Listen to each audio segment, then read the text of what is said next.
Tenemos el día de hoy al doctor Paciano Rivas y vamos a cederle el uso de la voz a la doctora. Permítanme un momento, algo me pasó aquí. Perdón. Ok, perdón. Vamos a cederle el uso de la voz al doctor José Ramón Lainez Canepa para que dé las palabras de bienvenida al presidente de AMICA. Muchas gracias. Muchas gracias. Maestro Aurelio, muy rápido para no ya quitar tiempo de su apreciado tiempo que nos han regalado hoy. Primero le quiero agradecer a la maestra María Guadalupe Paredes Figueroa, quien ha hecho esta gran gestión, ¿verdad?, de contactar con el doctor Paciano Rivas García para que nos imparta esta conferencia de evaluación de estrategias para la valorización de residuos, un enfoque de análisis de ciclo de vida. Quiero darle la bienvenida a cada uno de ustedes y que nos están escuchando hoy. Tenemos de varios países, ya lo había comentado hace un momento, pero también quiero darle la bienvenida. Hoy se encuentra con nosotros también la doctora Patricia Huereca, quien es nuestra presidenta de la Junta de Honor, a quien yo le doy también una bienvenida, y a la doctora Carmen Ponce, quien es directora de la Dirección de Aire. Muchas gracias por estar con nosotros y de verdad disfrutemos de esta conferencia y pasemos un momento importante escuchando lo que el doctor Paciano nos va a disertar. Y quisiera ceder el uso de la voz a la doctora María Guadalupe para que nos platique, ¿verdad?, nos dé una semblanza de nuestro invitado. Doctor Paciano Rivas, muchas gracias de verdad de estar con nosotros a nombre de la AMICA. Y bienvenidos a todos. Gracias. Muchas gracias, doctor Lainez. Y agradezco mucho a todos los participantes y todas las personas que están conectadas. Les voy a leer una breve semblanza del doctor Paciano Rivas García. Sus estudios son como ingeniero químico, es maestro y doctor en ciencias en ingeniería química. Actualmente está adscrito como profesor del Departamento de Ingeniería Química e Ingeniería Ambiental. Es jefe de laboratorio de desarrollo y escalamiento de bioprocesos del Centro de Investigación en Biotecnología y Nanotecnología. Miembro de la maestría y doctorado en ciencias con orientación en procesos sustentables. Todo esto dentro de la Facultad de Ciencias Químicas de la Universidad Autónoma de Nuevo León. Las áreas de investigación del Dr. Rivas consisten en el diseño de estrategias integrales para el aprovechamiento sustentable de los residuos sólidos urbanos, de manejo especial y agroindustriales, utilizando como herramientas de estudio el análisis de ciclo de vida, evaluación económica, así como el modelado y simulación matemática de los procesos de producción de biogás a partir de residuos. El doctor Rivas ha participado en la dirección y codirección de 8 tesis de maestría en ciencias y 10 tesis de doctorado en ciencias, la mayoría de ellas relacionados con estrategias de gestión y valorización sustentable de residuos, así como de mitigación de impacto ambiental en el desarrollo de nuevos materiales. También ha conseguido financiamiento para el desarrollo de proyectos de investigación y los principales gestores de la ciencia y el desarrollo académico en México, como el Consejo Nacional de Ciencia y Tecnología y el Programa para el Desarrollo Profesional Docente. Dentro de su producción científica, ha publicado alrededor de 18 artículos en revistas indexadas al Journal Citation Reports. Es miembro del Sistema Nacional de Investigadores y posee el nombramiento de profesor de perfil deseable PRODET. Es integrante del cuerpo académico de bioprocesos sustentables de la Facultad de Ciencias Químicas. También tiene vinculación con universidades internacionales como la Universidad de Grenoble, el Instituto Politécnico de Montreal en Canadá y nacionales como el Instituto Tecnológico de Celaya y el Instituto Tecnológico de Durango. Han generado proyectos multidisciplinarios de investigación y dirección de tesis de posgrado. Sin más por el momento, para ya no tomarme más tiempo de mi parte, agradezco muchísimo tu participación y tu disponibilidad, doctor Rivas, para esta presentación.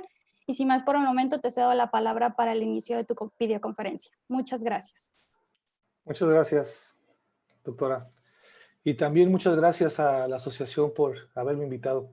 Para mí es un verdadero placer estar aquí y poder compartir un poco de lo que hacemos en el grupo de investigación. Esperemos que la plática breve que les voy a dar les sea de provecho. Y cualquier duda, pues al final de la presentación podemos responderla, ¿no? O intentar responderla. Bueno, siguiente diapositiva, por favor. Para situarnos en un contexto geográfico, o para situarme, estoy en el noreste mexicano, en el estado de Nuevo León. Siguiente.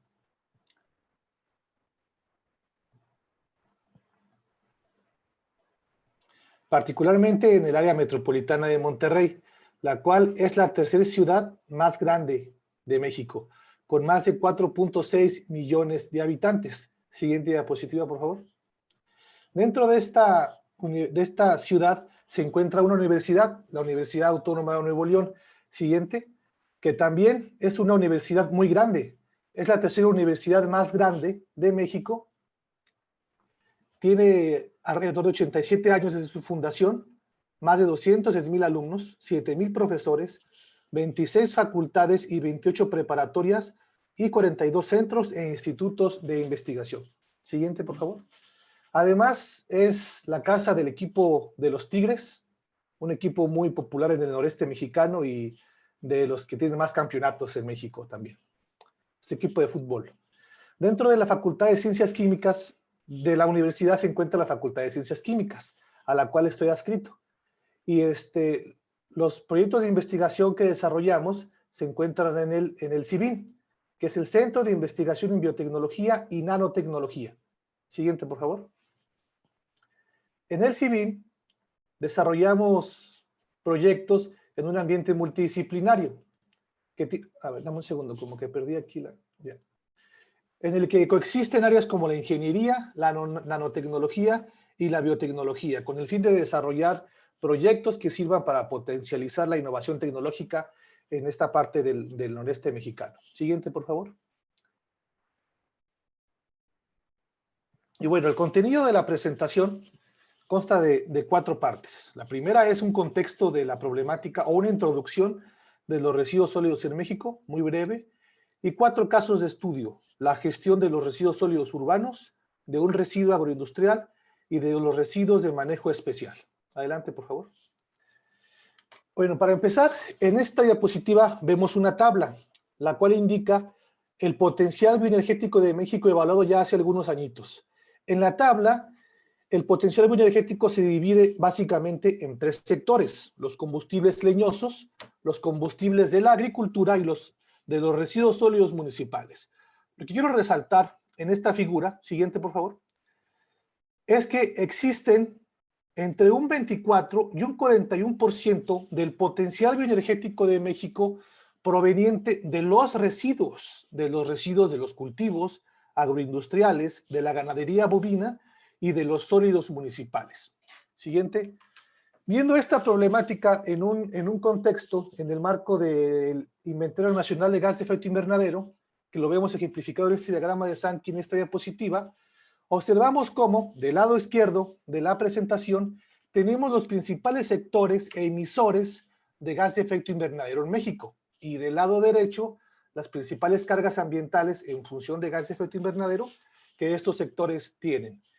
Aquí se resalta una cosa muy importante. Vemos cómo, siguiente por favor, la energía es el responsable del 64% de las emisiones totales de gas de efecto invernadero en México, pero hay otro sector que históricamente en México y en América Latina ha sido un poco olvidado, que es el sector, siguiente, de los residuos. Los residuos, principalmente provenientes de la agricultura y de las ciudades, en forma líquida y en forma sólida, contabilizan casi el 12% de las emisiones totales en México, lo cual es una parte muy considerable.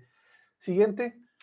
Si estos residuos los sometemos a alternativas de gestión y valorización eficientes, podríamos eventualmente mitigar emisiones en el sector de residuos. Pero además, si estas alternativas de gestión producen productos de valor agregado, como bioenergía, por ejemplo, también podemos mitigar de forma transversal emisiones en el sector de energía por la sustitución de fuentes limpias. Siguiente. Pero para poder hacer un diseño de estas estrategias necesitamos de herramientas robustas que tengan bases científicas e ingenieriles que las respalden. Por ejemplo, siguiente, el análisis de ciclo de vida. Siguiente, por favor. ¿Pero qué es y para qué sirve un ACV, un análisis de ciclo de vida? Bueno, antes de continuar, voy a dar una explicación bastante superficial de la metodología de ACV por cuestiones de tiempo. Sí, porque es importante, porque es a partir de la metodología en la cual vamos a evaluar todos los impactos ambientales de los casos de estudio. La metodología de análisis de ciclo de vida es un tipo de contabilidad ambiental en el que cuantificamos cuánto utilizamos y cuánto generamos en cada etapa del ciclo de vida de un producto, de un proceso o de un servicio. Es decir, desde la cuna hasta la tumba. Por ejemplo, desde que es un recurso natural y hasta que, por ejemplo, se dispone en un relleno sanitario. Esta metodología está normada por normas ISO, donde existe básicamente 4 etapas.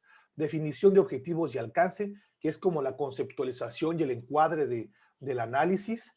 La definición del análisis de inventario, que es justamente cuantificar cuánto utilizamos y cuánto generamos en cada etapa, y cómo estos datos se interpretan a través de indicadores de impacto ambiental en la evaluación de impacto, en la tercera etapa, y una etapa de interpretación que se da durante toda la implementación del análisis. Siguiente. Una definición que ha sido ampliamente utilizada del ACV es que es una técnica de gestión ambiental que involucra la compilación y evaluación de las entradas, salidas e impactos ambientales potenciales de un producto, de un proceso o de un servicio a lo largo de todo su ciclo de vida, cada etapa de su ciclo de vida. Siguiente, por favor. El análisis de ciclo de vida sirve para estudios de huella ambiental, para la evaluación de estrategias de mitigación, para hacer ecodiseño y para la formulación y cumplimiento de políticas públicas. Todo esto para sustentar la toma de decisiones. Adelante, por favor. Y bueno, ahora vamos a entrar a hablar un poco de los casos de estudio de valorización y aprovechamiento de los residuos con un enfoque de ACV. Siguiente, por favor. Y el primer caso de estudio es el de los pepenadores. Siguiente. A partir del 2010, la ciudad de Celaya, que está localizada en el centro de México, en el estado de Guanajuato, como está aquí en la parte derecha de la diapositiva, se sometió a un proceso de industrialización acelerado debido a la inserción en la región del sector automotriz. Siguiente. Esto pronosticaba un aumento de empleos, aumento en la demanda de personas, en la población flotante y en la generación, obviamente, de residuos sólidos urbanos. Siguiente. Y entonces, la pregunta, siguiente por favor. Y entonces la pregunta de investigación fue, ¿la ciudad está preparada, los servicios municipales están preparados para gestionar los excedentes de residuos que se van a generar? Y entonces, siguiente diapositiva, nos dimos a la tarea de investigar cómo fue el crecimiento de la población en un periodo del 2010 al 2014, que fue nuestro periodo de estudio, y cómo fue la cantidad de residuos sólidos urbanos generados en los hogares. Y podemos ver en la gráfica que básicamente tienen la misma tendencia. O sea, los hábitos de consumo, por así decirlo, no cambiaron. El único motor que ocasionó que aumentaran los residuos, pues fue el crecimiento poblacional. Entonces, una de las cosas muy importantes que teníamos que ver también era cuántos residuos de los que se generaban llegaban al relleno sanitario. Y pensábamos, obviamente, que iba a ser una tendencia muy similar. Siguiente, por favor. Pero no. Encontramos que cada vez, del 2010 al 2014, había menos residuos que llegaban al relleno sanitario. O sea, por ejemplo, siguiente, en el 2010 llegaba nada más el 96%. En el 2011, por así decirlo, ¿no? Se perdían 15%. Y no sabíamos dónde estaban en el 2014, un 23%. Siguiente. Y ahora, entonces la pregunta, pues fue ¿por qué? O sea, esa pregunta ya fue más interesante. ¿Por qué? ¿Dónde están esos residuos? Entonces nos dimos a la tarea de buscar los residuos. O sea, literalmente fuimos a buscar a la ciudad la existencia de tiraderos clandestinos y no encontramos nada realmente que representara ese 23% de residuos, pero lo que sí encontramos fue que había 980 pepenadores, de los que pudimos documentar, de los cuales 800 vivían en las calles, o trabajaban en las calles más bien, y 180 directamente separando la basura en el relleno sanitario. Además también, las personas encargadas de la recolección de la basura, los operadores de los camiones, también separaban la basura, separaban los materiales valorizables de la basura, papel y cartón, aluminio, vidrio, y también nos dimos cuenta que había una serie de acopiadores que compraban los residuos a estas personas distribuidas en toda la ciudad. Siguiente, por favor. Entonces, situamos de forma geográfica cómo eran esos puntos de donde estaban situados esos centros de acopio, y los clasificamos en dos: centros de acopio menor, que por lo general eran informales, y centros de acopio mayor, que están ahí situados en el mapa. Como podemos ver, dale para atrás, como podemos ver, en la ciudad existe realmente había como una logística semiformal de la separación y acopio de los residuos valorizables, ¿sí? Es que no estaba documentada. Siguiente, por favor. Entonces, siguiente, por favor. Entonces, la pregunta fue, y bueno, ¿qué beneficio ambiental ha acarreado esta gestión informal a la ciudad? Separar los residuos para su posterior reciclaje, sabemos todos que es algo muy deseado en la pirámide de la gestión de los residuos. Siguiente, por favor. Y bueno, pues implementamos el análisis de ciclo de vida, hicimos el diagrama de fronteras, acoplándole también un balance de masa, el flujo de los residuos en toda la ciudad. Encontramos cosas muy interesantes. Por ejemplo, encontramos que la ciudad tenía una planta de separación, que es aquí, es el recuadrito que se llama Recovery 5, que está en la parte superior derecha de la figura, donde era muy pequeña la fracción de la basura que entraba a la planta de separación municipal. También encontramos que en el relleno sanitario había separación. Por cada tonelada que entraba a la gestión, que salía de las casas, se separaban 25 kilos. Y también encontramos que había toda una serie, como toda una logística de centros de recolección menor, de mayor y un reciclaje, ¿no? Todo esto pues lo hicimos a través de la metodología de análisis de ciclo de vida. Evaluamos el inventario de entradas y salidas de cada etapa de la gestión y evaluamos el impacto ambiental también. Siguiente, por favor. Y encontramos los siguientes resultados, que el del 2010 al 2014, en el indicador de punto medio de acidificación, hubo 8.8 veces más reducción al impacto ambiental derivado de esta actividad informal de separación, valorización y reciclaje. También encontramos que el cambio climático se disminuye 8.4% menos. Siguiente.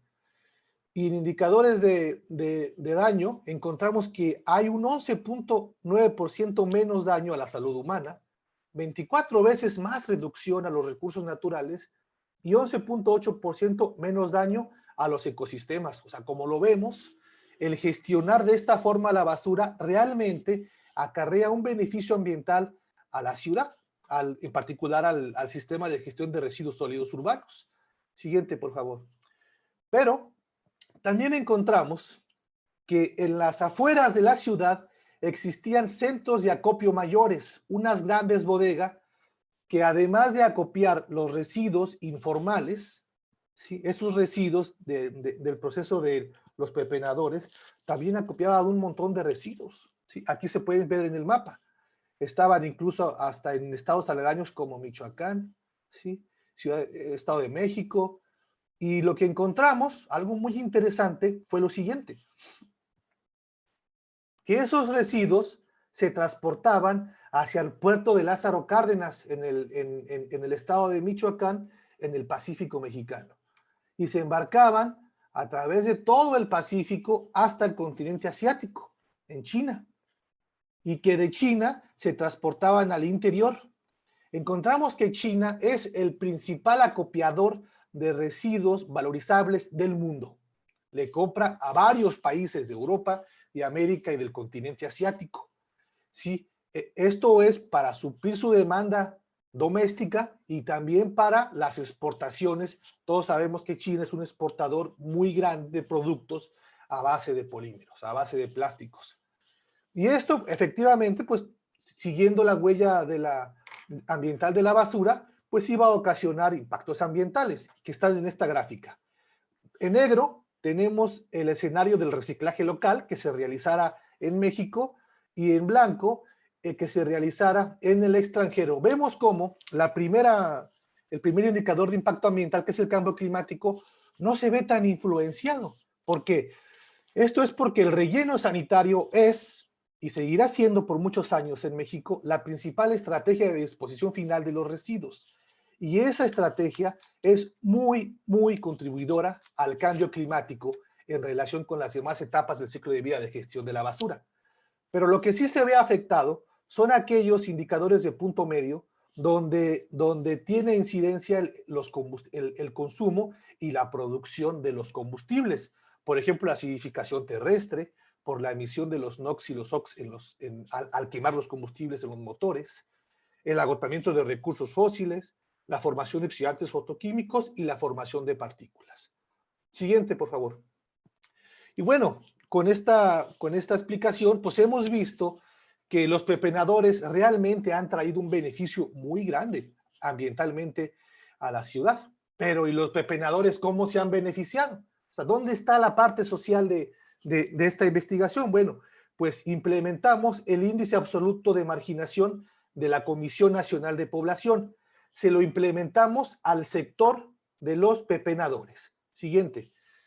Este índice de marginación se basa en una serie de preguntas que tratan de indagar acerca de la calidad de vida en función de vivienda, ingreso por trabajo, educación y distribución de la población. Es decir, si vives en zonas en las afueras de la ciudad, cómo son tus servicios, ¿sí? Estas es una serie de preguntas que el mismo índice propone y pondera para dar lugar a un índice total, el índice total de marginación. Este índice está reportado para todo México, para todas las localidades de México, y encontramos, por ejemplo, que en Celaya, siguiente diapositiva, las personas realmente no viven en tan mal índice, o sea, no están tan marginados, alrededor del 75%, que es la primer barra, no tiene una marginación prácticamente. Alrededor de un 5% vive en baja marginación, el 10% en media marginación, pero los recolectores caen en un índice de marginación alto, es decir, viven en condiciones de marginación, donde vive más o menos el 12% de la población de la ciudad. Y encontrando, analizando la investigación de campo que hicimos, encontramos que esto se debe a, siguiente, a que los pepenadores son discriminados por las personas, persiste una condición de analfabetismo, no tienen seguro social y en las familias también existe alcoholismo.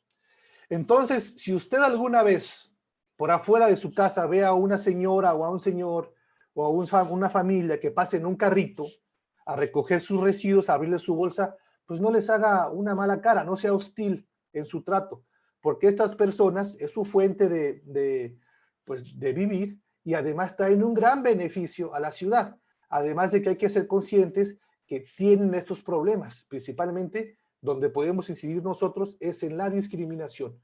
Siguiente, por favor. Y como conclusiones de este primer caso de estudio, los sistemas informales de separación selectiva y valorización de los residuos sólidos urbanos representan alta mitigación en impactos ambientales de la gestión. Sin embargo, los pepenadores, que son el motor de este sistema, viven en condiciones de vida de alta marginación. Una gran parte, la segunda conclusión, de los residuos sólidos urbanos valorizables, atrás por favor, son exportados a China, lo cual incrementa los impactos ambientales en la gestión. Siguiente, por favor. Vamos ahora con el segundo caso de estudio, que es el uso de un residuo agroindustrial en la producción de la leche, el caso del brócoli. Vamos a ver qué quiere decir esto.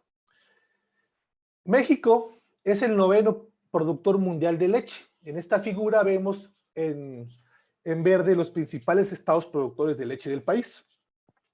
Tiene una producción México de aproximadamente 12.3 millones de metros cúbicos al año, lo que tiene un aumento histórico del 2.3% anual. Siguiente, por favor.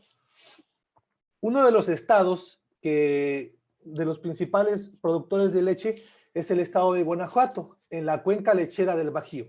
Bueno, aquí la gráfica se desconfiguró, pero esta gráfica es una gráfica de pastel, la que debiera estar en la parte izquierda, derecha de la diapositiva, donde dice que existen 4 técnicas de producción de leche. Especializado, que es aproximadamente el 50%, semi-especializado, alrededor del 17%, de doble propósito, que es producción de leche y carne, que es también alrededor más o menos como del 17%, y de traspatio, que es las personas que tienen sus vaquitas en sus corrales, en sus casas. Es el resto por ciento, el restante. Entonces, en este estudio nos encontramos, siguiente diapositiva, que el régimen intensivo de producción de leche es el que más contamina. Y en un estudio anterior, en el grupo de investigación, evaluamos el impacto ambiental de la producción de leche en México. Encontramos que sus principales etapas del ciclo de vida son la producción de alimentos de ganado, ¿sí?, donde estos alimentos se transportan a una granja lechera, la cual tenemos como principal producto leche y como coproducto un ganado en pie, machos.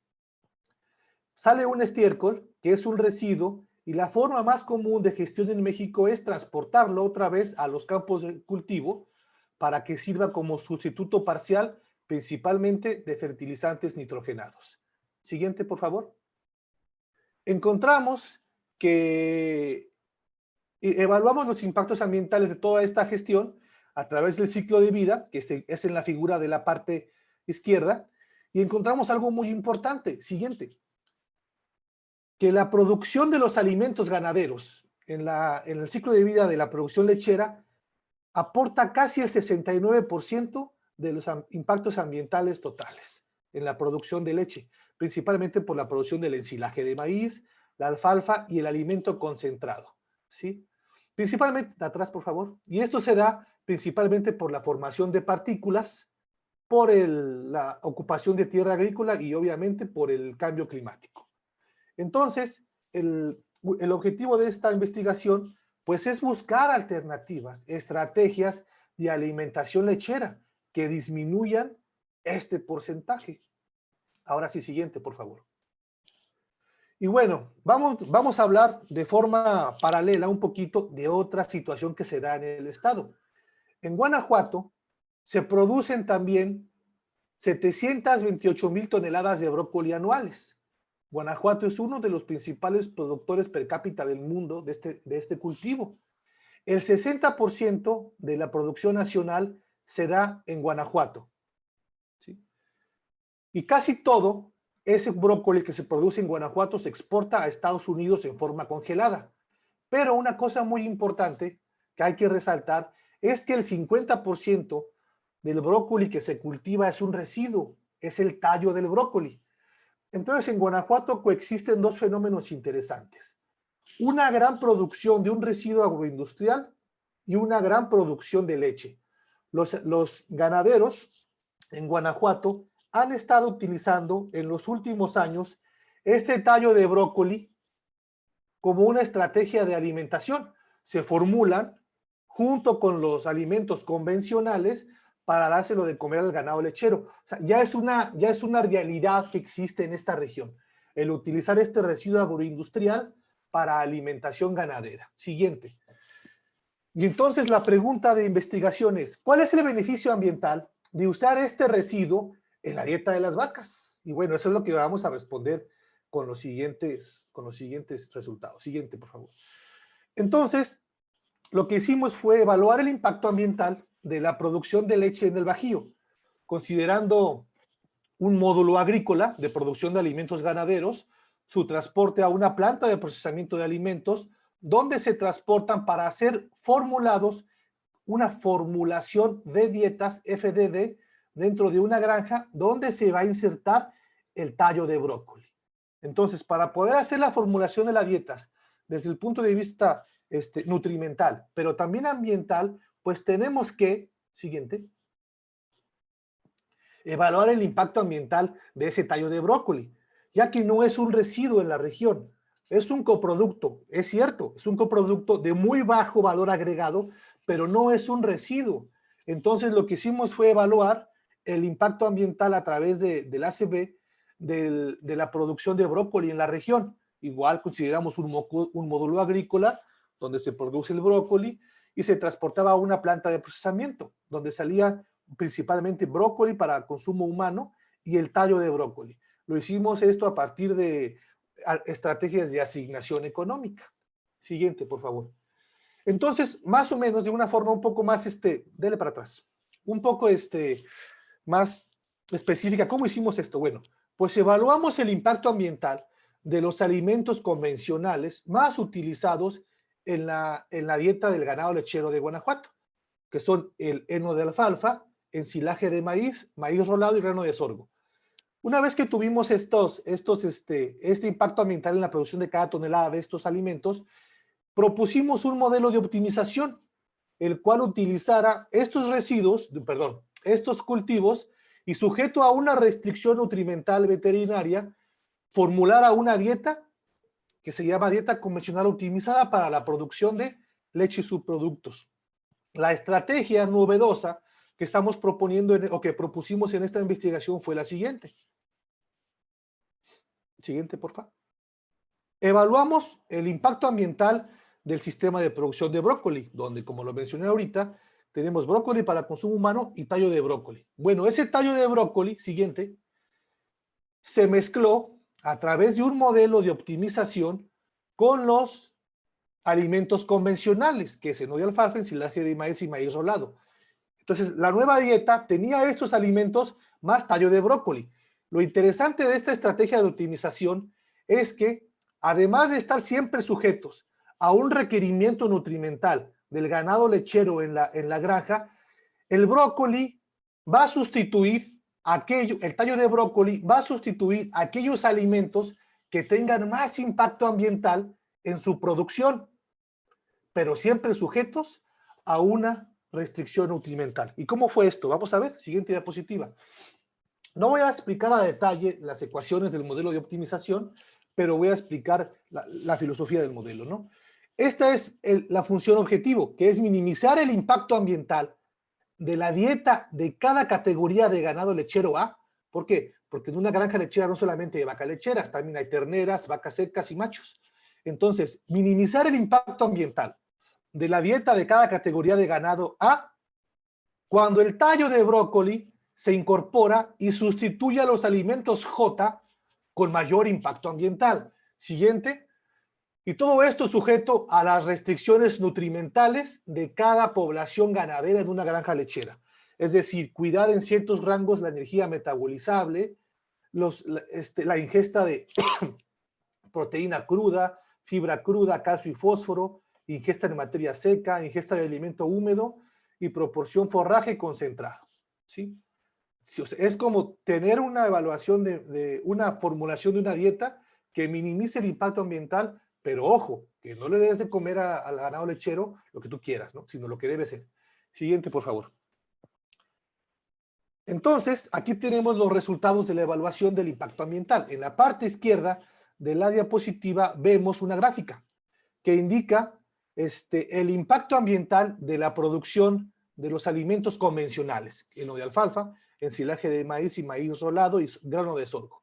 Vemos cómo los principales contribuidores al impacto ambiental son el cambio climático, el agotamiento de los recursos fósiles el cambio climático es principalmente por la emisión de gases del gas óxido nitroso proveniente de la fertilización nitrogenada y también debido al consumo del diésel de los tractores en las técnicas de labranza.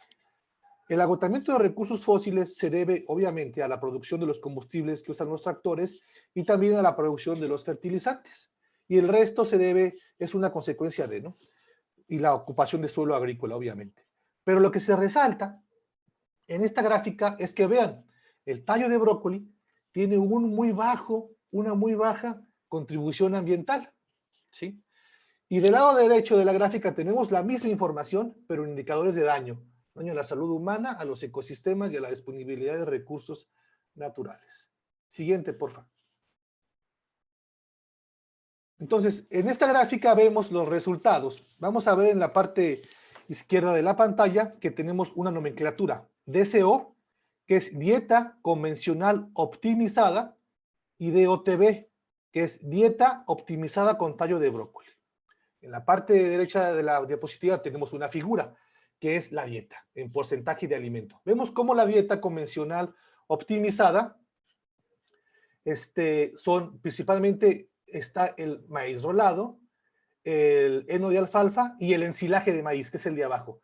Pero como cuando aparece en la nueva dieta optimizada el tallo de brócoli, sustituimos principalmente ¿qué? El ensilaje de maíz. O sea, la inserción de tallo de brócoli a la dieta de la granja lechera en total, ya ponderando todas las dietas de cada población de ganado, tiene una inserción de más o menos un 17% en masa, ¿no? De tallo de brócoli, desplazando el ensilaje de maíz.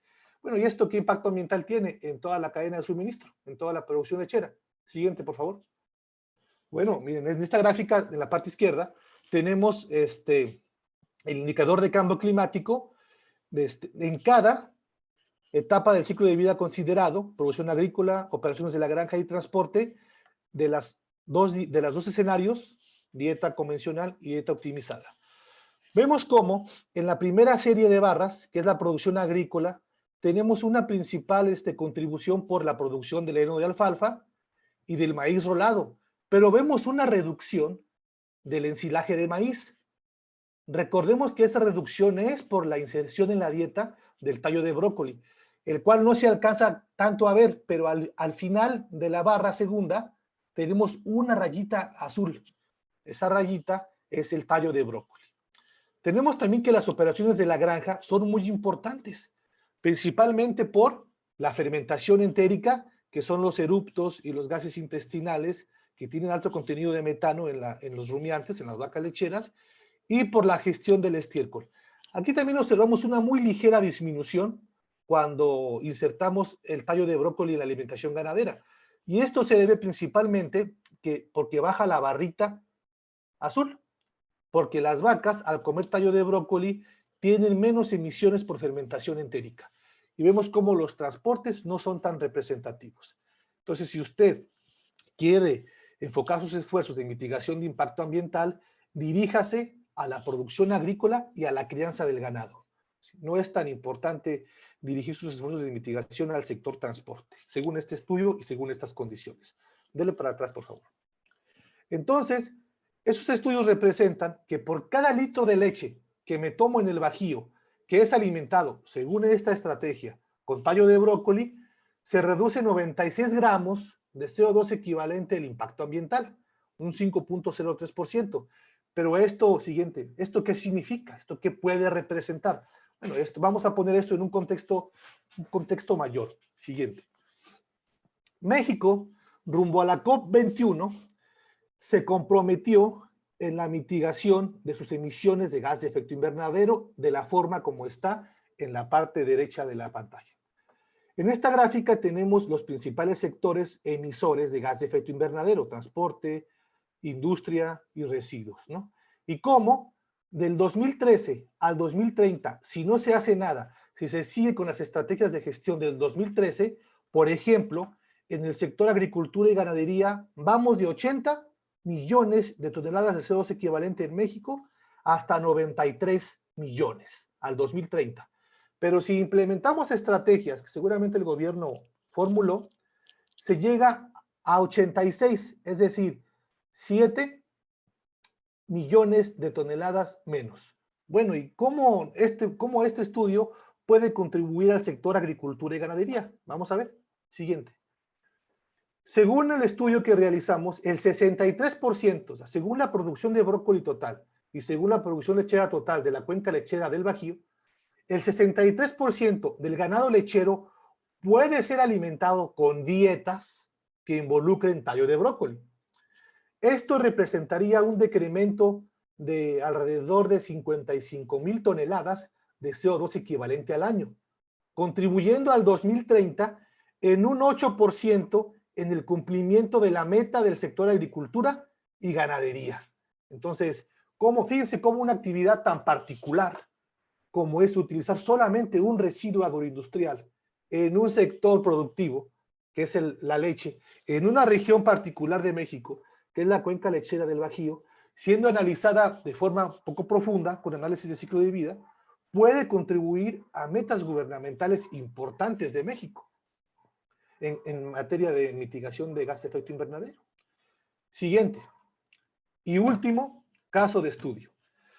El caso de estudio del aprovechamiento de los residuos de las centrales de abasto en Latinoamérica, el caso de México y Brasil. Es un caso de estudio de aprovechamiento de un residuo de manejo especial. Siguiente, por favor. 1.300 millones de toneladas de alimento se pierden o se desperdician cada año en el mundo. Del 100% de los alimentos que se producen, el 32% se pierde o se desperdicia. Siguiente. En América Latina se pierden o se desperdician hasta 127 millones de toneladas de alimentos al año. Al día, esto representa 348,000 toneladas de alimento, ¿sí? Representando el 15% de los alimentos disponibles en la región. Siguiente, por favor. Estas pérdidas de alimentos se dan en la cadena de suministro alimenticio. Del 100% de las pérdidas de alimentos, el 24% ocurre en su producción, el 24% en su procesamiento, el 18,6% en su manejo y almacenamiento, el 17,3% en su distribución y el 16% en nuestro consumo en casas, restaurantes, comedores, puestos de tacos, todo esto, ¿no? Siguiente. En las áreas metropolitanas coexisten dos principales etapas de la cadena de suministro de alimentos: la distribución y el manejo y almacenamiento. Estas en conjunto suman 36% del total de las pérdidas, y un sitio focalizado donde se generan esos alimentos son las centrales de abasto. Siguiente, por favor. Los residuos sólidos generados en las centrales de abasto, que lo vamos a abreviar RSCA, varían en las ciudades latinoamericanas de 8 hasta 895 toneladas por día. Y más del 60% de estos residuos son frutas y vegetales. Siguiente. En esta diapositiva vemos la pirámide de la gestión de los residuos sólidos. En América Latina y en México, la estrategia más común, por mucho, de disposición final de este tipo de residuos de central de abasto es su disposición final en rellenos sanitarios, de residuos sólidos urbanos o de manejo especial o una combinación de ambos. Esa es la estrategia menos favorable porque es la que emite más emisiones de gas de efecto invernadero, es su pasivo ambiental y un montón de problemáticas que seguramente la mayoría de la audiencia conoce. La estrategia de solución de este problema, de esta investigación, es aumentar un escalafón en la pirámide de la gestión y aprovechar energéticamente los residuos de la central de abasto, ¿sí?, a partir de la digestión anaerobia. Siguiente, por favor.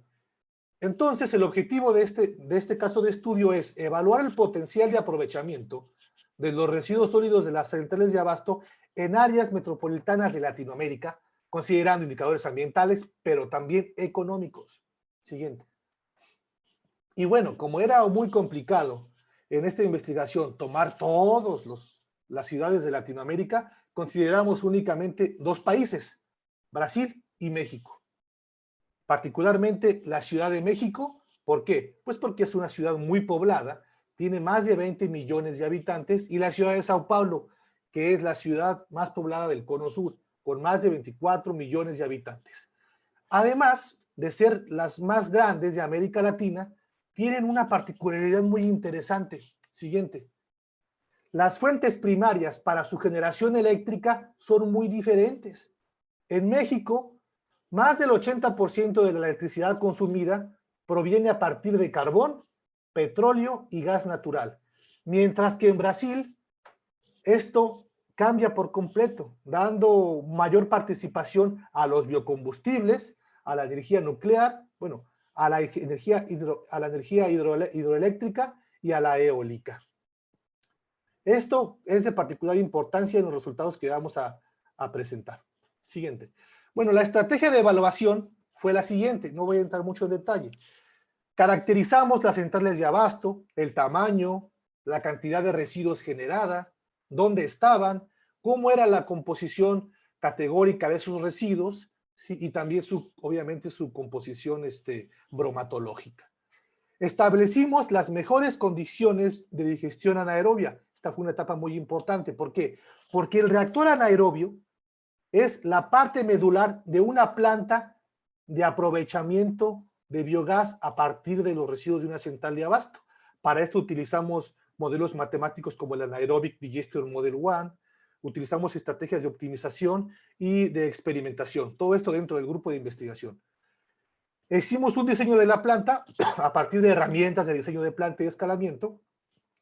También diseñamos los procesos de aprovechamiento del biogás, que en este caso consideramos dos: biogás para generación de electricidad y biogás para generación de biocombustible. Evaluamos el impacto ambiental a través de la metodología de ACB de esta estrategia y también evaluamos a través de ingeniería de costos la evaluación económica. Siguiente. Bueno, estas son las fronteras del sistema de mi estudio. Tengo como los residuos de la central de abasto, según nuestro estudio, tienen que ser mezclados en codigestión con estiércol de vaca lechera, residuos de rastro, para tener mayores productividades de metano, pero también para tener un proceso que no se vea disminuido en su producción de metano ante perturbaciones. ¿Qué tal si un día, por ejemplo, falla un cosustrato? Bueno, eso lo previmos en este estudio. Entra una etapa de preacondicionamiento, que es molino y mezclado. Había 5 digestores, esto según las capacidades el tamaño de producción de las centrales de abasto, y el biogás se decanta hacia 2 posibles estrategias de aprovechamiento: generación de electricidad, que es la de arriba, y generación de biocombustible, que es la verde. Y también los efluentes líquidos se sometieron a un proceso de producción de biofertilizante. Bueno, en su entorno geográfico, esta electricidad supusimos que sustituye electricidad de la red nacional, mexicana o brasileña, sustituía el uso de diésel, esa fue nuestra suposición, mexicano o brasileño, y el biofertilizante sustituía urea. A través de la expansión de la frontera, esta sustitución se consideró como beneficios o créditos ambientales, teniendo como unidad funcional la gestión de 1 tonelada de residuos sólidos de central de abasto. A esta etapa, a este proceso de ciclo de vida, pues obviamente le entran productos desde la tecnósfera, que es la producción de insumos, por ejemplo, el diésel en los transportes. Y el proceso tiene emisiones al suelo, al agua y al aire. Siguiente diapositiva, por favor. Y bueno, vamos a ver los resultados de la implementación económica y ambiental. Hay 4 escenarios de estudio, lo cual quiero que, si quieren tomarle una foto aquí a esta parte de la pantalla. Miren, el primer caso de estudio es generación de electricidad en México, o sea, aprovechar el biogás para eso, para sustituir electricidad mexicana. El segundo caso de estudio, generación de electricidad en Brasil, sustituir electricidad brasileña. El segundo escenario son producción de biometano en México para sustituir diésel mexicano y producción de biometano para producir diésel brasileño. Siguiente, por favor. Esta gráfica que vemos en la pantalla es el indicador de cambio climático por cada tonelada de residuos de central de abasto producido. Vemos, por ejemplo, en el primer escenario, que es la generación de electricidad a partir de esta planta en México, vemos de la parte izquierda de la barra valores negativos, lo cual representa créditos ambientales por sustitución de productos convencionales. Y en la parte derecha de las barras vemos valores positivos, los cuales son impactos ambientales directos. La planta tiene una capacidad de generar 295 kilowatts hora de energía eléctrica por cada tonelada gestionada, ¿sí? O reemplazar 295 kilowatts hora de energía eléctrica en cada país. Y también tiene la capacidad de reemplazar, según el contenido energético del biometano, 45.6 kilogramos de diésel por cada tonelada gestionada. Esto obviamente representa grandes créditos ambientales. Por ejemplo, en México tenemos dele para atrás. Por ejemplo, en México tenemos grandes créditos ambientales por la sustitución de la electricidad. ¿Por qué se debe este 213? Pues se debe porque la electricidad en México es café, es muy contaminante. más del 80% de esa electricidad se produce a través de fuentes fósiles, mientras que en Brasil, que es el caso de estudio de generación de electricidad brasileño, el segundo, la sustitución de una electricidad nacional no representa tanto crédito ambiental, porque por sí esa electricidad ya es limpia, ¿sí? Vemos también cómo en los dos escenarios, los dos primeros, tenemos gran contribución en el proceso de producción de biogás al cambio climático. Esto es debido a las fugas. Consideramos una heurística de 5% en volumen de fugas, y esto es tan significativo porque, como sabemos, el biogás se compone en más 60% de metano, el cual es un gas con alto potencial de efecto invernadero. Las segundas dos barras es el caso del diésel. Vemos cómo sustituir diésel a través del uso de algún sistema que utilice gas biometano representa un gran crédito ambiental. Representa un gran crédito ambiental. Y la producción de biogás, pues es más o menos similar. O sea, tiene impactos ambientales entre 61 y 55 kilogramos de CO2 equivalente. Vamos a resumir esta información en la siguiente diapositiva. En esta diapositiva, bueno, sabemos que mi planta en México, que sustituye electricidad, que es el primer escenario, tiene la capacidad de producir 295 kWh de electricidad, lo cual representa ahorros de 171.34 kilogramos de CO2 equivalente por cada tonelada de residuos gestionados. Eso representa la sustitución de 180.44 kilogramos de CO2 equivalente derivado de la producción de esa electricidad que sustituye. Veamos cómo las cosas cambian en Brasil. Mi planta, si bien es cierto, tiene créditos ambientales, menos 20.6, pero la electricidad que sustituye no es tan contaminante, sino que son 52.62 kilogramos de CO2 equivalente. En el caso del diésel, las cosas son más o menos similares. En México, el diésel tiene sustituimos 23.30 kilogramos de CO2 equivalente, pero mitigamos mucho. Mitigamos menos 99 kilogramos de CO2 equivalente. Es un escenario similar con la parte brasileña. Siguiente, por favor. Pero bueno, vamos a ver la cosa que para mí es de las más importantes de este caso de estudio. Antes de ver la figura, vamos a ver lo que está abajo de la figura. El precio de venta, considerando inversión inicial, el crédito bancario, los gastos de mantenimiento y operación, otros gastos como transportes e intereses del crédito y los impuestos de cada país, hacen que el precio de venta de cualquier subproducto en cualquier país, ya sea electricidad o biometano, no sean competitivos con los precios en el mercado de lo que estos van a sustituir. Por ejemplo, el precio de venta de la electricidad en mi planta instalada en México es de 0.39 kilowatts hora por la electricidad generada. Y el precio de venta del mercado de la electricidad generada son $0.086 por kilowatt hora. Entonces, pues no somos competitivos, no podemos vender esta electricidad porque no hay mercado para hacerlo. Y esto se debe principalmente a lo siguiente. Vean, por ejemplo, los impuestos a las energías. En México tenemos un 32% grabado a las energías, ¿sí? Mientras que si generamos biometano, tendríamos un 47%. En México tenemos más impuestos grabados a las energías eléctrica y biocombustibles más que en Brasil. 32 y 47 para electricidad y biometano, y en Brasil 27 y 36. Además, también tenemos altos costos de mantenimiento y operación, ¿sí? Y de inversión inicial también. Por ejemplo, los costos de inversión inicial son altos en México. Esto es debido a los intereses bancarios también. Siguiente, por favor. Siguiente. Para que no se nos acabe el tiempo. Siguiente, por favor. Y bueno, vamos a analizar, bueno, ya vimos que no somos competitivos. O sea, así como la planta está, aunque esta planta intentamos diseñarla que fuera de alta productividad de biogás, no compite con la electricidad mexicana. Vamos a analizar un escenario muy particular. Análisis de sensibilidad de la generación de electricidad en México. Y vamos a ver con detenimiento esta figura. Esta figura es la relación del subsidio por producción de electricidad, subsidio gubernamental, en dólares por kilowatt hora y el valor presente neto. de la planta de digestión anaerobia, pero a diferentes productividades del digestor anaerobio. Vamos a ver. En las barritas que tenemos arriba que dice Biogas Productivity, va de 1.12 hasta 7.5, la productividad del biogás, que son metros cúbicos de biogás por metro cúbico de digestor por día.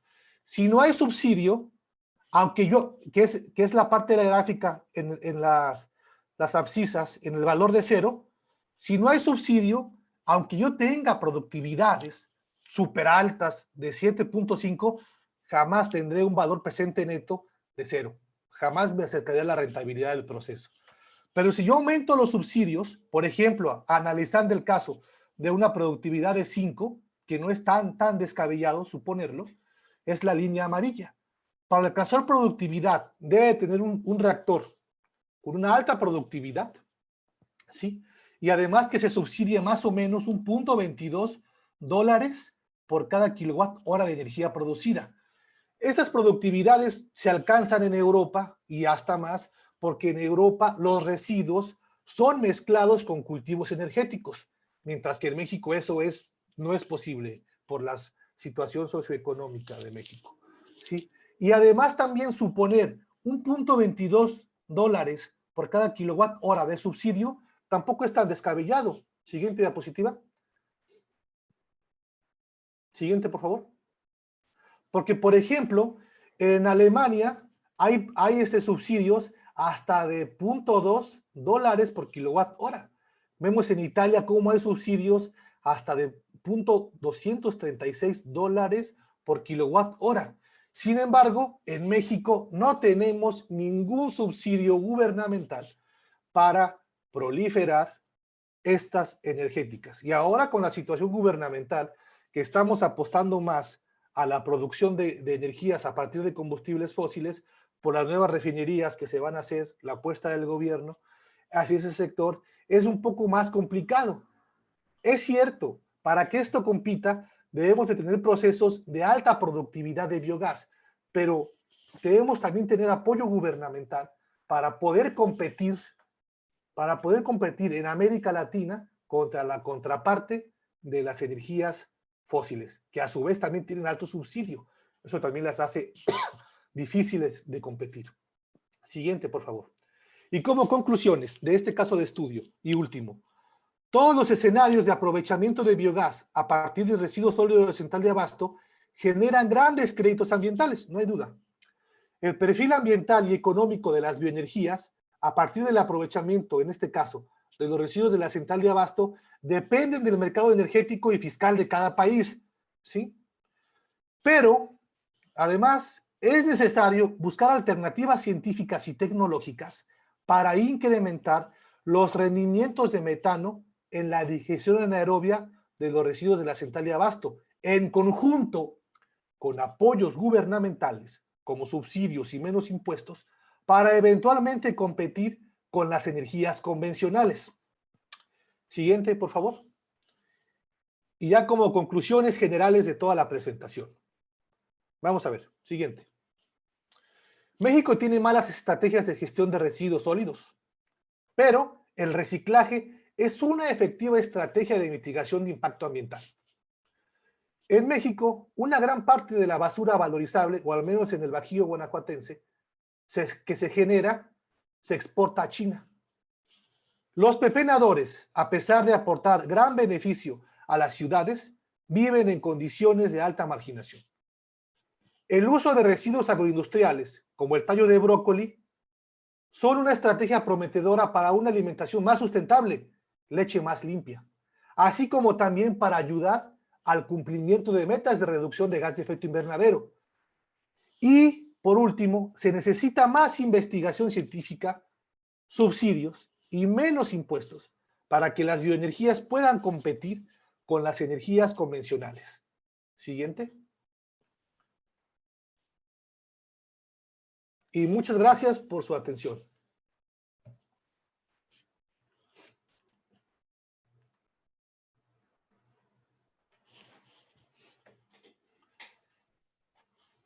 Muy bien, muchas gracias, doctor Paciano. Vamos a pasar entonces preguntas. ¿Está la doctora Erika aquí con nosotros? Un momento, por favor. Recuerden que en la serie de conferencias, todas las preguntas que ustedes quieran realizar, deben y pueden hacerlas vía chat. Ahí nos pueden ir dejando las preguntas y en el orden que vayan apareciendo, las vamos a ir leyendo. Bueno, antes de las preguntas, hay algunos saludos. Hay participantes que están desde Colombia, de Santa Fe, Argentina. Hay algunos de Ecuador. Entonces, pues le damos gracias a todos estos participantes de otros países que se suman a la serie de conferencias técnicas que estamos desarrollando en la AMICA. Bueno, me voy a permitir empezar a mencionar las preguntas, doctor Paciano, para que usted vaya dando respuesta. Adelante. Primer pregunta dice, ¿qué tipo de alimentos fueron sustituidos en la alimentación por el tallo de brócoli? Ensilaje de maíz. Excelente. O sea, realmente hay más sustitución. O sea, los que consideramos fueron ensilaje de maíz, heno de alfalfa, maíz rolado y grano de sorgo. Pero según nuestro modelo de optimización, el brócoli, según sus propiedades nutrimentales y según la dieta convencional, la dieta de las vacas lecheras, es más susceptible a que sustituya el ensilaje de maíz, que a su vez es uno de los más contaminantes. Muy bien. En otra pregunta nos plantean, ¿qué tipo de alimento? El tallo de brócoli puede tener residuos de pesticidas y en su caso, ¿cómo se controlaría? El tallo de brócoli tiene residuos de pesticidas. Es imposible que no tenga, porque no es un brócoli orgánico. La producción de alimentos orgánicos es complicada. Es complicada porque, es cierto, utiliza menos químicos defensivos, pero también usa más suelo, porque los rendimientos son menores. Y como es una actividad intensiva, es inevitable usar químicos defensivos, usar pesticidas. Es una cuestión que no evaluamos en este trabajo. Evaluamos la toxicidad.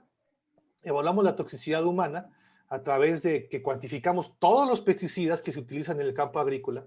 Evaluamos cómo es la distribución a través de un software que se llama Pesticide Water, que evaluamos cómo es la distribución de los pesticidas en los compartimientos hacia el suelo, hacia el agua subterránea, agua superficial, cuánto se queda en el suelo, cuánto se va al aire.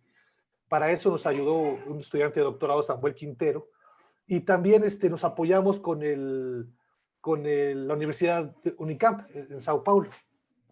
Sí tiene pesticidas, sí está considerado en el impacto ambiental la toxicidad humana derivada de esos pesticidas, pero no está considerado cómo eso impacta eventualmente en la salud de las vacas. Eso es una muy buena área de oportunidad para evaluar en un trabajo posterior. Vale, queda abierta la posibilidad, ¿no? de Claro. participar de muchos de los estudiantes en alguna estancia, alguna estadía de investigación con ustedes allá en Nuevo León. Bueno, hay otra pregunta también. Nos comenta Adriana Rivera, ¿qué porcentaje de inclusión en la dieta representó el tallo de brócoli? ¿Cómo midieron las emisiones de metano entérico con el ganado, alimentado con el mismo tallo de brócoli? Bueno, la primera pregunta es 17% en peso, en masa. El brócoli participa en una dieta formulada, como nosotros lo hicimos, en 17%. Se parece mucho a lo que pasa realmente en el Bajío, o sea, lo que realmente existe, ¿no? Y lo que pasa es que existen metodologías para evaluar las emisiones de metano derivadas de la fermentación entérica. Nosotros utilizamos las metodologías del panel intergubernamental de cambio climático. Ahí vienen ecuaciones que te permiten evaluar la incidencia de la ingesta y del tipo de nutriente que ingiere la vaca y cómo eso deriva en las emisiones de la fermentación entérica. Así fue como lo evaluamos. Claro, muy bien. Y es información que es pública, ¿no? Todos los documentos del IPCC, perfecto. Sí, creo que bueno, nos hacen otra pregunta. Carlos Escamilla nos pregunta, ¿cuál es el grado de concientización de las autoridades, sociedad, respecto a la necesidad de encontrar formas más adecuadas de disposición de residuos sólidos? Fíjate, Carlos, Es una muy buena pregunta. Aquí en Nuevo León, a pesar de que nuestra principal estrategia de gestión sigue siendo el relleno sanitario, ¿sí? Tenemos una gestión de las mejores en México, porque tenemos altos grados de separación selectiva para el reciclaje de la basura. El relleno sanitario es tipo bioreactor, se captura gran parte de ese metano que sirve para la generación de electricidad con la que funcionan grandes fuentes consumidoras de energía en el estado, como el metro y algunas grandes zonas de alumbrado público. Y estoy enterado, no es información oficial, pero estoy enterado que Nuevo León está intentando transitar hacia tecnologías de aprovechamiento de residuos alternativas al relleno sanitario. Creo que en Nuevo León, bueno, particularmente en el área metropolitana, sí hay ese interés de las autoridades de utilizar alternativas al relleno sanitario. Pero creo que esas alternativas están orientadas porque se está llenando el relleno sanitario. Se está llenando el relleno sanitario y es debido a la geografía del área metropolitana de Monterrey y a la dimensión, es una ciudad horizontal, es muy complicado ya situar un relleno sanitario que cumpla las normativas y que esté cerca de la ciudad. Eso involucraría altos costos de gestión. Entonces, una alternativa es alternativas al relleno sanitario, Carlos. Y creo que en Nuevo León sí hay como una preocupación por las autoridades, pero desconozco cuál sea la situación en los diferentes estados de la República. Pero debería de haber, sí, porque es una parte muy importante de a dónde se van nuestros impuestos. Muy bien, muchas gracias, doctor Paciano. Yo creo que también ahí tiene mucho que ver la parte social, ¿no? Porque Bastante. ya la instalación de rellenos sanitarios es complicada en gran parte de nuestro país. Bueno, nos hacen otra pregunta y recuerden, es bueno que nos hagan todas las preguntas vía chat y las que ya no nos alcance el tiempo a responder por parte de nuestro conferencista, las vamos a compartir directamente a él para que pueda dar posteriormente respuesta, y si nos quisieran dejar su correo electrónico con sus preguntas, sería un mejor mecanismo de comunicación con ustedes. Bueno, me voy a leer, además siguen habiendo felicitaciones, aquí la felicitación de la doctora Pilar Tello, excelente presentación, felicidades a la MICA, tanto por la selección del expositor y el tema. Muchas gracias a la doctora Pilar Tello. Bueno, nos pregunta María del Rosario León, en el caso de las centrales de abasto, ¿por qué no plantear el autoconsumo? Eso permitiría reducir los impactos ambientales y disminuir los costos de consumo eléctrico.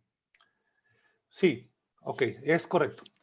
Nosotros, como planteamos el escenario, ¿sí? Es como si nosotros, bueno, esa es una muy buena pregunta.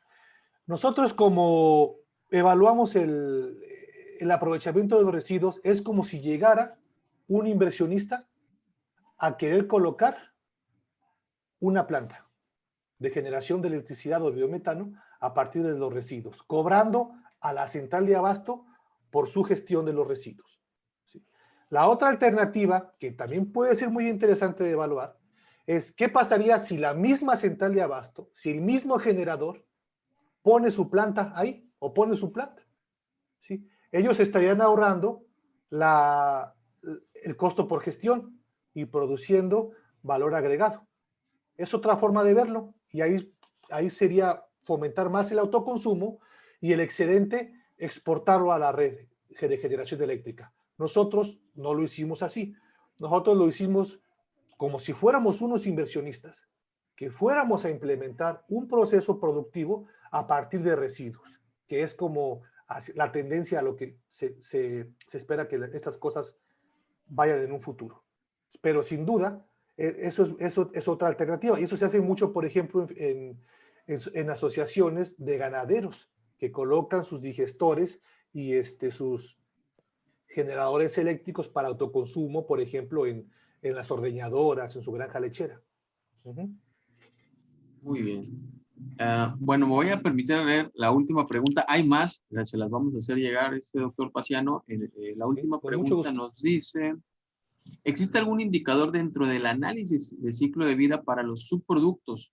Dentro de la gestión, uno mismo lo delimita o dentro de la gestión, uno mismo lo delimita en el alcance. Sí. Es muy buena pregunta también. El análisis de ciclo de vida contempla la asignación de cargas ambientales a la producción de coproductos, ¿sí? Una estrategia se llama como factores de asignación. Asignar factores de asignación para evaluar si tu coproducto es de valor agregado, no es un residuo, pues lo que se estila es asignarle un impacto ambiental. Entonces, por ejemplo, te voy a poner un ejemplo muy simple. Tengo una granja lechera. Mi granja lechera convencionalmente saca leche y saca carne. La leche es el principal producto. Es seguramente la que se va a llevar la mayoría de los impactos ambientales. Pero la carne, el ganado en pie que sale de la granja, no es un residuo, tiene un valor, es carne. Entonces sería injusto no asignarle impacto ambiental a ese ganado y asignarle todo el impacto ambiental a la leche. Ahí lo que se hace es asignar a través de factores de asignación que son cocientes, alguna fracción para que tú le asignes el impacto ambiental a ese ganado. Si tu planta, por ejemplo, tú estudias un escenario, no, yo quiero que con los residuos de la granja lechera, del estiércol, generar un proceso de producción de biogás para la generación de electricidad. ¿Okay? Haces tu diseño y te encuentras que además de generar leche y carne, tu planta también puede generar un excedente de exportación de electricidad. Ah, bueno, eso es bueno porque ese excedente tiene un valor en el mercado y también tiene un impacto ambiental asociado porque utilizaste recursos para producirla. Tú le asignas valor ambiental a esa electricidad y automáticamente baja también el impacto ambiental de la leche y de la carne. Entonces, es una estrategia para evaluar el impacto ambiental, es la asignación de coproductos. Sí existe en el ACB y de hecho es una de las estrategias más populares. Muy bien. Bueno, pues muchas gracias, doctor Paciano. Ya las demás preguntas se las haremos llegar. Nos hacen un último aviso la doctora Patricia Huereca, presidenta de la Junta de Honor de AMICA. Un aviso que todavía hay tiempo para todo el público que sigue conectado. Hay tiempo para enviar trabajos al Congreso Iberoamericano de Análisis de Ciclo de Vida, CILCA 2021, y nos recalca algo, que es importante mostrar lo que hace México, como lo que nos presentó hoy el doctor Paciano. Bueno, pues muchas gracias, doctor. Le voy a ceder el uso de la voz a la doctora Guadalupe Paredes para que realice el cierre de esta conferencia y luego dar avisos generales. Muchas gracias. Doctora Guadalupe. Muchas gracias, Aurelio. Pues ya para no entretenernos mucho, nos pasamos un poquito del tiempo programado, pero en primera instancia quiero agradecer a Paciano por su excelente presentación, por su tiempo y disponibilidad para poder realizar esta videoconferencia.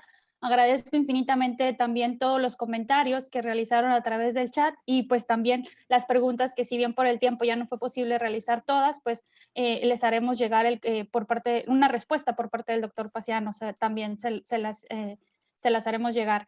Gracias a todos los participantes, gracias al doctor Lainez por su tiempo también y todo el equipo de AMICA en preparar todo este ciclo de videoconferencias. Y sin más por el momento, pues muchísimas gracias a todos. Gracias, Paciano.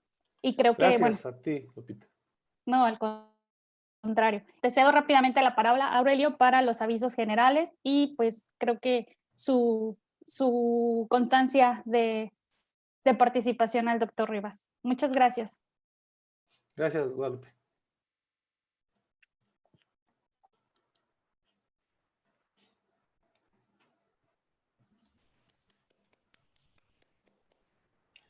Tal vez tenga el micrófono apagado o no. Se conectó. Perfecto. Pati. No, aquí estoy. Perdón. De manera electrónica y digital vamos a hacer la entrega de la constancia por parte de la Asociación Mexicana de Ingeniería, Ciencia y Gestión Ambiental, capítulo de la Asociación Interamericana de Ingeniería Sanitaria y Ambiental, la constancia del doctor Paciano Rivas García por su conferencia impartida titulada Evaluación de Estrategias para la Valoración de Residuos, enfoque de análisis de ciclo de vida. La firma el doctor José Ramón Lainez Canepa, presidente de AMICA, y también trae la firma al calce del maestro en ciencias, ingeniero Neri Martín Méndez, que es el presidente de la IRIS. Entonces, muchísimas gracias al doctor Paciano por habernos compartido parte de su labor en su universidad, en la Universidad Autónoma de Nuevo León. Y me voy a permitir dar los avisos en general. recuerden que este ciclo de conferencias aún no termina. Estamos empezando. Esta es nuestra primera conferencia del mes de octubre. Tenemos una siguiente conferencia el día 15 de octubre titulada Educación Ambiental en la Formación Escolar por la maestra en Ciencia Teresita del Niño de Jesús. 15 de octubre a las 5 p.m. Ya en la página de Amica están los links del registro para los interesados. Se registran y posteriormente a su registro se les hace llegar las claves y contraseñas de acceso. Y también tenemos una conferencia del día 19 de octubre. Esa es bastante interesante, ya que la temática es convirtiendo problemáticas en oportunidades, jóvenes ecoemprendedores. Aquí la temática es con egresados de licenciaturas de Ingeniería Ambiental, Gestión Ambiental y también Ciencias Ambientales, sobre todo por parte de jóvenes emprendedores que están desarrollando proyectos o que están desarrollando incubadoras de negocios que atienden problemáticas ambientales. Y este evento se centra en el marco del Día Internacional para la Protección de la Naturaleza el 19 de octubre a las 5 de la tarde. Entonces les pedimos que estén pendientes de los demás avisos, pendientes de los correos. A las personas que no son miembros de Amica también estamos dándole seguimiento en las invitaciones de los próximos eventos y pues les pedimos estar al pendiente y seguir participando. Y por último también recordarles que tenemos denme un segundo. Tenemos nuestro curso, está la convocatoria aún abierta para el curso de herramientas aplicadas de Excel en las ciencias ambientales. En un momento, ya se me perdió.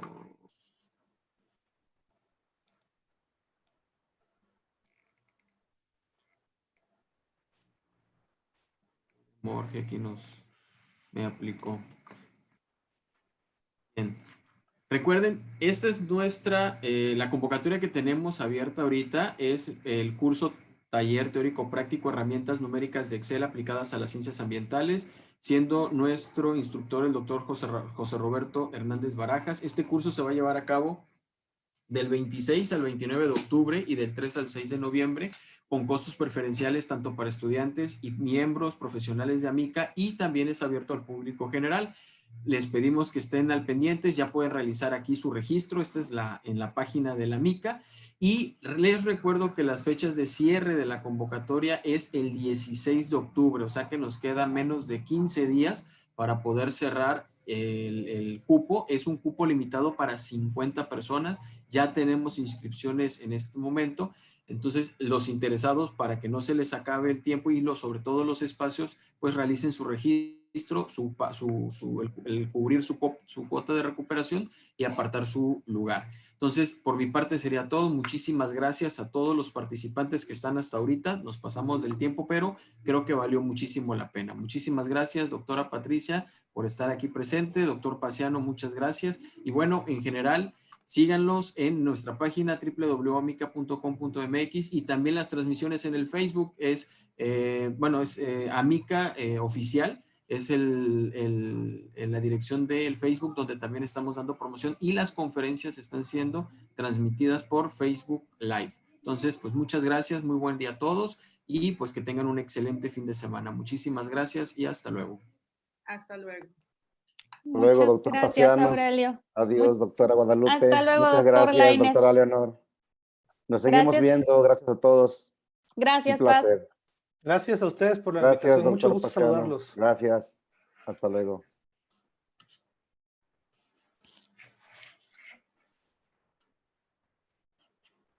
Muy excelente la presentación, doctor. Qué bueno que le gustó, doctor. Sí, la mayoría, muchas felicitaciones. Muchas felicitaciones, mucho interés por el tema y estamos también este ciclo de conferencias técnicas y científicas nos está igual a nosotros nos está permitiendo conocer a diversas personalidades del área, ¿verdad? Tendremos nuestro Congreso Nacional el próximo año y seguramente ahí estaremos invitando a los mejores conferencistas para que nos ayuden con conferencias magistrales y todo. Entonces, gracias, doctor. Vamos a estar ahí pendiente y la verdad estuvo muy interesante y muchas gracias por haber estado con nosotros. Qué bueno que me invitaron. Para mí es un placer Sí. compartir los proyectos con asociaciones tan meritorias como esta, doctor. Gracias por la invitación. Muchas gracias. Sí, gracias a usted, señor.